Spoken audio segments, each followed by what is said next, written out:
오늘 특별한 분을 모셨는데요. 피부과 전문의 함익병 원장 만나보겠습니다. 원장님 안녕하세요. 네, 안녕하세요. 고맙습니다. 예, 굉장히 오랜만에 뵙습니다. 오랜만에 뵙네요.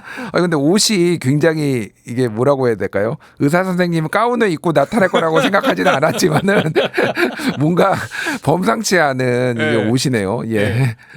가을이 좀 어울리나요? 예. 네. 그러니까 좀 가십거리인데 그냥 잠깐 아이스 브레이킹을 했습니다. 이제 네. 의대중원 얘기 오늘 원장님하고 또 얘기를 많이 나눠봐야 될 것 같아요. 저희가 뭐 이주영 개혁신당의 이주영 의원도 모시고 얘기를 했고 여러 또 전문가들 얘기를 했는데 아무래도 또 현장에서 개업으로서 현장에서 계시고 또 이런 정치나 정책에 관심이 많으시니까 여러 의견들을 좀 가지시고 있을 거라고 보고 있고요. 어제 이제 윤석열 대통령, 이제 한동훈 대표 이제 만남이 있었는데 사실 이제 김건희 여사 문제를 어떻게 이게 할 거냐 이거를 가지고 이제 갈등이 있었다라는 거에 굉장히 초점이 많이 맞춰졌는데 여야 의장 협의체 얘기도 했다라는 거잖아요. 짧게지만은.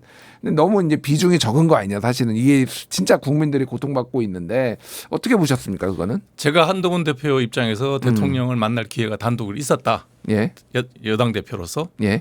그러면 저는 의료 대란 문제만 얘기하고 끝내고 나왔어도 부족하지 않았을까라는 생각이 듭니다. 김건희 여사 문제는 일단 뒤로 하고 그거는 지금 국민들의 건강 문제라든지 국민들의 경제 문제라든지 이런 거하고는 전혀 상관이 없잖아요. 예. 그거는 뭐 권력 갈등인데 그건 뭐 법대로 처리하면 되는 거고 이번 임기 내에 해결이 안 되면 다음에 정권이 바뀌면 그때 해결하면 되죠. 뭐 지금 당장 이 현안이라고 저는 생각하지 않습니다. 그렇군요. 그래서 이제 이재명 대표를 향해서도 다른 정치적 공방보다 지도자라면은 의료 대란 문제를 해결하는 능력을 보여줘야 된다 이 말씀을 하셨는데 이것도 비슷한 맥락인 것 같아요. 같은 얘기죠. 예. 여야가 있고 지금 물론 뭐 대통령이 거부권을 행사를 하고 있지만 의료 대란 문제에 대해서는 만일에 예를 들어서 민주당에서 그 명확한 어떤 의견을 개진을 해서 법안을 만들어낸다면 이런 광폭한 정치잖아요. 네. 3,000명이 공부하는데 5,000명을 공부시키겠다는 게 말이 안 되잖아요. 네.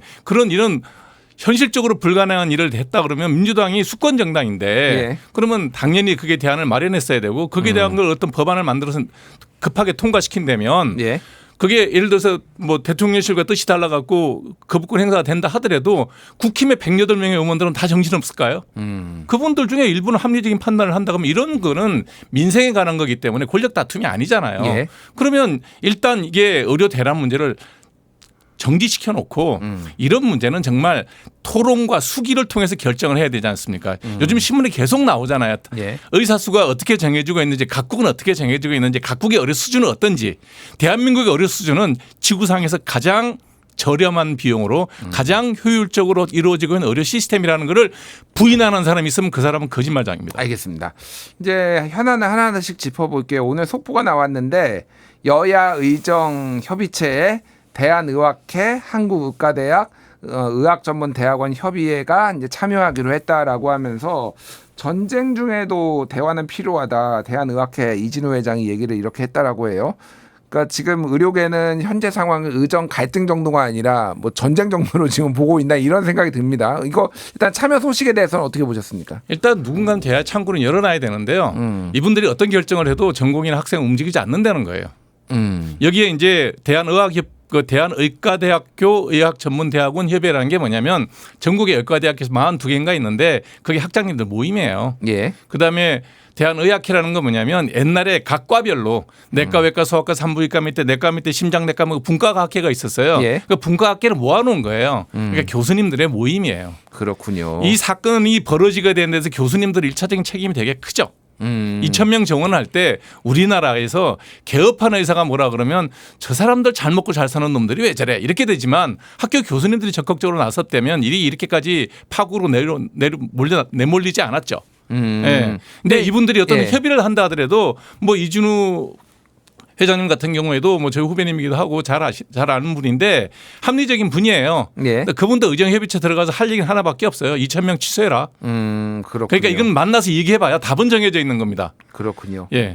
자, 기존의 이제 의료계 이게 말씀하셨다시피 의료계가 굉장히 다 다르기 때문에 뭐 전공이 다르고 뭐 전문의도 다르고 의협 다르고 여기에서 말씀하신 이제 국립대 뭐 교수들도 다르고 다 다르기는 하지만은 네. 기본적으로 전체적으로 의료계의 분위기는 2025학년도 그러니까 올해 시험 봐서 내년에 뽑는 그 의대생 정원도 줄여야 된다라는 건데 지금 대통령실은 2026학년도 그러니까 내후년 거는 논의할 수 있지만은 지금은 이제 수험생들 혼란 때문에 이거는 할 수 없다라는 거를 지금도 고수하고 있거든요. 근데 여야 의정 협의체에 어쨌든 이분들이 들어간다라고 하더라도 뭐 대표성에 대해서도 원장님이 얘기를 했지만은 결국은 또 논의는 평행성으로 가는 거 아니냐 뭐 그럴 이런 수밖에 얘기들이 없을 나와요. 거고요. 예. 지금 대통령실 하는 얘기는 그건 틀린 얘기입니다. 아 틀린 얘기예요. 아직 학생 뽑지 않았고요. 예. 지금 대법원에서 그 행정명령을 인용해 주긴 했지만 고등교육법을 보시면 2년 전에 결정해야 돼요. 6개월 전에 결정하는 거 아니에요. 의과대학 정원을 늘리던 고등교육법에 대학교의 정원을 늘리는 문제는 1년 10개월인가 2년 정도 전에 미리 고지가 돼야 돼요. 그리고 협의가 돼야 되는 문제고 몇 달 만에 이렇게 하는 거는 폭정이죠. 예. 그렇군요. 그거를 이제 우리가 이제 가처분을 걸었는데 대법원에서는 대통령의 행정명령이니까 그걸 인용을 해줬어요. 예. 대법원의 판사님들도 의사수가 늘어나야 된다고 생각하시는 것 같아요. 근데 의사수가 늘어나고 난 다음에 벌어질 일들에 대해서 과연 그분들이 한 번이라도 곰곰이 생각해 봤는지 예. 각국의 의료 시스템은 어떻게 돼 있는지 의사수가 평균 4.1명, 1000명 우리가 2.6명이에요. 예. 우리나라, 일본, 미국이 2.5, 2.6, 2.7 요 정도예요. 예. 비슷해요. 예. 근데 저기 유럽 쪽에 보면 4.1, 4.2명도 있어요. 그 사람들은 공무원이에요. 맞습니다. 예. 예. 공무원들은 자기들은 공무원 수는 늘고 환자는 적게 보는 게 행복한 분들이에요. 우리나라나 일본 같은 경우에는 묘한 시스템이에요. 공무원 시스템과 미국의 자유주의 자본주의 시스템의 절묘한 절충점을 찾아놓은 게 우리하고 일본이에요. 예. 그래서 전 세계 보면 의료가 제일 질이 높은 데가 한국하고 일본이에요. 이제 어쨌든 뭐 이제 여러 가지 굉장히 다른 나라에 없는 이게 독특한 시스템이 한국에 의료 시스템이 있는 거는 맞고, 근데 이제 어쨌든 OECD 국가들 중에서 가장 인구 10만 명당 의사 수가 적은 것도 팩트고요. 가장 적은 건 아니에요. 거기에 하위권에 들어가 있죠. 예, 이제 멕시코를 추월해서 우리나라가 꼴찌가 됐다라는 게 얼마 전에 보건복지부 발표도 있었고, 또 하나는 예. 뭐 과장인가요? 예. 뭐 저는 통계는 그냥 기본적으로 아니요. OECD 통계는 믿기 때문에, 아니 그러니까 뭐 제가 일단은 네, 질문을 드려볼게요. 그러니까 여기에 한의사까지 포함이 돼 있거든요. 그래서 의사들의 입장은 한의사는 또 뭐 좀 쉽게 거칠게 얘기하면 의사도 아니다 이렇게 말씀하시는 분들도 있는데, 한의사를 제외하고 나면은 더 의사 숫자가 적은 거는 팩트 아닌가요? 그럼 늘려야 되는 거 아닌가요? 굉장히 능력 있는 사람이 예. 1시간에 일을 해서 10개의 수학을 할 수 있는데 10명이 무능한 사람들이 하나도 못 수학하는 그런 시스템으로 바꾸겠다는 이 얘기예요. 이 시스템이. 우리는 의사들이 최선을 다해서 진료를 하고 있고 그 진료 결과가 모든 수술 결과 모든 치료 결과가 전 세계에서 탑 1, 2, 3예요. 예. 그럼 뭐가 부족하다는 거예요. 왜 부족하다는 얘기를 하냐고요. 자, 병원 가서 기다리는 시간 2, 30분. 그다음에 응급수술 하는데 기다리는 시간 일주일도 안 걸려서 다 정형외과 수술 다 해요. 암 진단 받고 수술 받는데 2주 안에 수술 다 받아요. 선진국 OECD 평균 뭐 4.5, 4.2명까지 있는데 그런 나라 6개월, 1년 기다려요. 왜 부족하다는 거예요. 얼마나 늘리면 부족하지 않을 것 같아요. 이거 뭐 제가 논쟁을 하자는 거 아니고 숫자를 가지고 얘기를 하는데 예. 무능한 사람 100명 뽑는 게 나을까요? 똑똑한 사람 10명 뽑는 게 나을까요? 그러니까 새로 뽑는 사람들은 대부분 이제 무능하다라고 이제 보시는 거로. 아니요. 예. 이게 늘릴 필요가 있다 하더라도 예. 교육을 해서 내놔야 될 거 아니에요. 3,000명 교육받는 교실에다가 어느 날 같으면 5,000명을 집어넣어서 교육을 하면 예. 교육이 불가능하다고요. 알겠습니다. 예. 그러니까 뭐 제가 그리고 한의사 얘기를 한 거는 사실은 의사와 한의사 간에 이제 여러 가지 갈등들이 있기 때문에 그거에 대해서 이제 예시를 그거는 제가 이제 또 뭐 그 지역 간 거예요. 직역에 대한 갈등은 있는데 예, 예. 한의사 선생님들도 우리나라에서 의료보험을 하고 있어요. 그건 국가에서 인정한 의사예요. 예. 그러니 알겠습니다. 그것도 의사수 통계 당연히 들어갈 수밖에요. 알겠습니다. 네. 그러니까 뭐 이 관점의 차이가 있는 것 같아요. 그러니까 고령화가 더 진행되면은 더 의사 수요가 늘어나고, 특히 지금 지역에는 요양병원이라든지 이런 데가 있는데 돈은 월급을 아무리 많이 줘도 원장을 구할 수가 없다. 뭐 이런 얘기까지 나오고 있으니 정부에서는 특히 그러니까 늘려야 된다라는 얘기가 나오는 건데, 자, 요거는 조금 국민들 대부분이 네. 그러니까 2,000명 아니면 1,509명 정도를 한꺼번에 늘리는 것에 대해서는 교육이 어렵다라는 것에 대해서는 받아들이시는 것 같아요. 근데 의협에서는 한 명도 늘릴 수 없다. 아니면 아예 의사 숫자를 지금부터 줄여야 된다라고 주장을 하고 있는데 이 주장에 대해서는 공감을 좀 많이 못 받는 것 같은 거고 원장님은 좀 어떤 입장이신지 좀 개인적으로 궁금합니다. 자, 의사 수가 많다 적다라는 얘기는 이 치료를 했을 때 치료 가능한 환자를 우리가 놓친다. 예. 이제 치료 가능한 환자들을 놓치는 건 의사 수가 부족한 거죠. 우리는 치료 가능한 환자의 사망률이 전 세계 제일 낮아요. 그럼 치료 잘 하고 있는 거예요. 자꾸 숫자만 갖고 얘기를 하는데 치료 결과를 갖고 얘기해야 된다는 거예요. 능력이 떨어지고 게으르고 일하라는 의사들 많이 만들어내는 게 무슨 의미가 있냐는 거죠. 예. 그다음에 의사 수가 많다 적다 고령화 얘기했는데 그것도 거짓말인 게 예. 우리보다 고령화율이 빨랐던 일본이 한 20년 전에 그 65세 이상이 28%까지 됐어요. 예. 지금 우리하고 비슷해요. 그때 의대를 늘렸어요. 지금 해보니까 비용만 많이 나가고 그럴 필요가 없다고 해서 지금 줄이고 있어요. 또 그런 얘기는 언론에서 보도도 안 해요. 예. 그러니까 지금 언론에서 보도하는 태도도 보면 의사 수를 늘려야 되겠다는 걸 정해놓고 껴에 맞추는 보도를 하는 거예요. 이런 정책에 대해서 심도 있게 깊이 있게 연구하고 공부한 사람들은요. 이 문제가 얼마나 큰 파급 효과를 일으키고 우리 의료 시스템이 어떻게 무너져 내릴 건지에 대한 걱정을 하는 거예요. 예를 들면 저 같은 사람이 의사 수가 늘어난다 안 늘어난다 내 개인의 이해하고는 전혀 상관없어요. 예. 예. 그래서 의사 수가 늘어나서 국민의 의료 수준이 좋아지고 더 효율적으로 적은 비용이 들고 그렇다면 늘려보라니까요. 늘려보면 어떻게 되느냐. 결국은 돈은 많이 들고 원하는 효과는 얻지 못할 거라는 거예요. 2,000명을 늘리면 낙수 효과가 바이탈을 하고 지방을 갈 것 같아요? 아니요. 서울에 2,000명 피부과에서 늘어나요.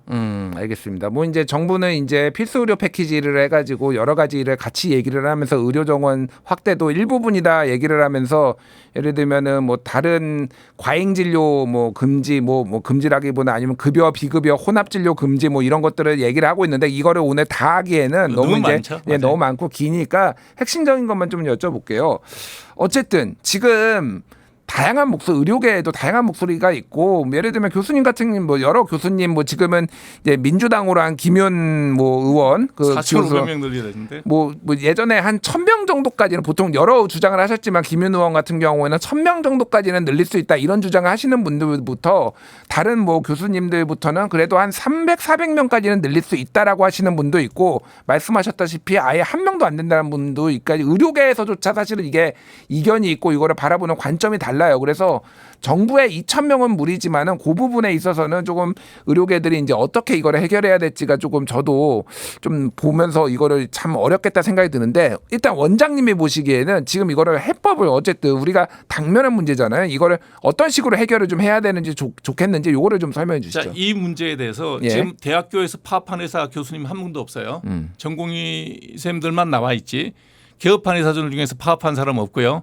기본 중소병원에 있는 사람들도 파업한 병원 하나도 없어요. 병원은 돌아가는 거예요. 예. 꾸역꾸역 돌아가는데 제가 걱정하는 건 뭐냐면 지금 레지던트하고 학생이 그만두는 상황이 벌어지면 이게 이제 대가 끊긴다는 거예요.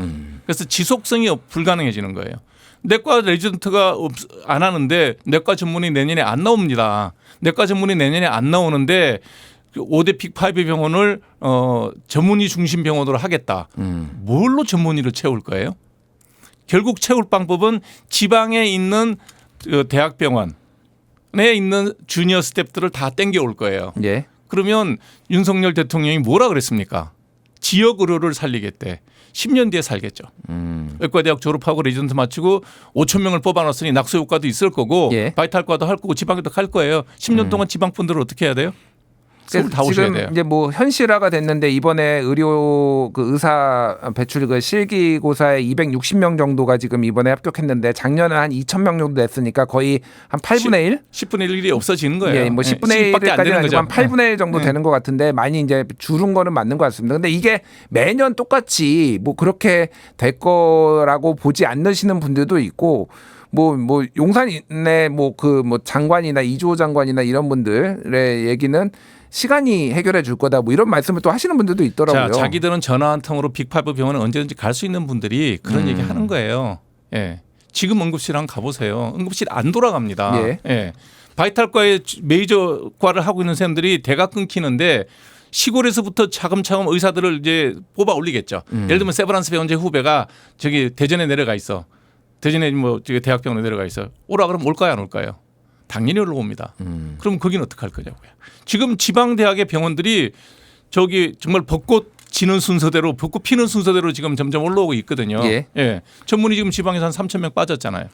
어떻게 채울 거예요? 알겠습니다. 그러니까 제가 아까 전에 질문 드렸던 거니까 이런 위험이 있다라고까지는 제가 이제 이해를 했고 원장님도 말씀해 주셨는데 이걸 어떻게 해결해야 해결하는 되는지에 방법 대해서 쉬워요. 예. 이미 2천 명이라는 건 폭정입니다. 예. 그러면 학생이나 레지던트나가 저항하는 거는 당연한 권리예요.